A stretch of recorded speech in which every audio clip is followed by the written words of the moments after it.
The phone vibrated once, then again. Then it rang like it had teeth. I was halfway between lanes when I answered, one hand on the wheel, the other already shaking. "Dad," my daughter said. Not cried, said. That scared me more. "You need to come home, now." The road noise dropped out of my head. Her breathing filled the space instead. Fast, ragged, controlled in the way children get when they are trying to be brave for someone who's supposed to protect them. "What's wrong?" A pause. Too long.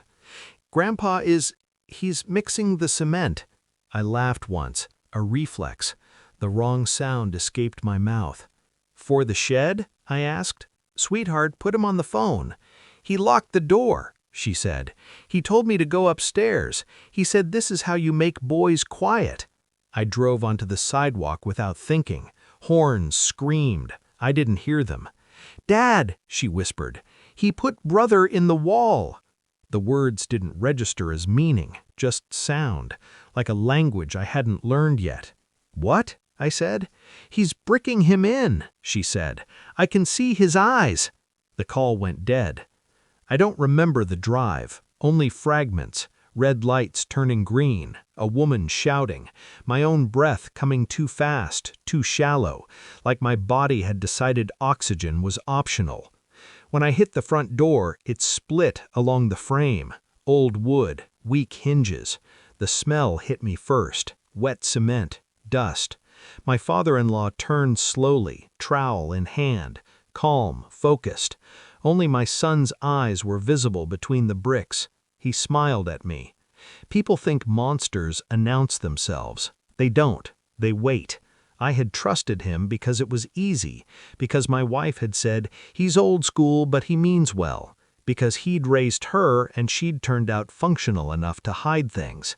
He never liked my son, not openly, nothing that could be accused, just small comments. Too soft, too quiet. Boys need pressure. I'd ignored them. That's on me. What I hadn't seen were the looks, the way he watched my son like an unfinished project, the way he corrected him without touching him, the way my wife went still when he spoke, like she was waiting for instructions that never came. Later, much later, I would understand that silence is not neutrality, it's alignment. Standing there, with my son's eyes blinking against dust, something rearranged itself in my chest. Not panic, not rage, recognition. This wasn't a break, it was a plan. "You're late," my father-in-law said. His voice was steady, annoyed even. "I told your wife this would work better if you weren't around." "My son," I said. He tilted his head, studied me. "He's not yours," he said. "You just haven't accepted it yet." The words landed clean, no echo, no emotion attached. Behind him, the wall rose one brick at a time, careful, measured, like he'd practiced. And suddenly, everything made sense. After the police, after the ambulance, after my son was pulled free and wrapped and breathing, after my wife screamed at me for calling them, I didn't argue, I watched. I watched her choose her words carefully around her father. I watched her avoid my eyes. I watched the way she checked her phone when she thought I wasn't looking. I didn't confront anyone. That's the mistake people make. They think truth comes from pressure. It doesn't. It comes from patience.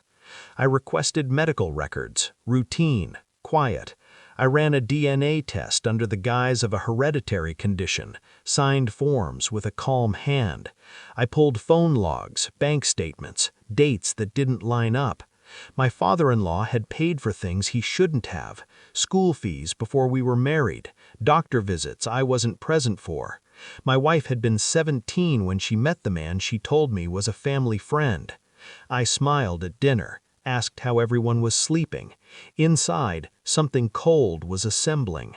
Every brick has a pattern, you just have to step back far enough to see it.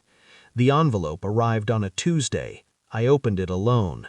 The paper didn't tremble. My hands didn't either. Probability, 0. Not my son. Not genetically. Not biologically. I sat with that for a while, let it settle into its proper shape. That night, I placed the report on the kitchen table, smooth, flat, face up. My wife saw it immediately. She froze. That told me everything. I already know, I said, soft, neutral. I just wanted to see if you'd lie again. She collapsed into the chair, crying, loud, messy, like emotion could undo math. He said it would never matter, she said. He said you'd raise him better. I nodded. He was right about one thing. Her father stood in the doorway, watching. I met his eyes.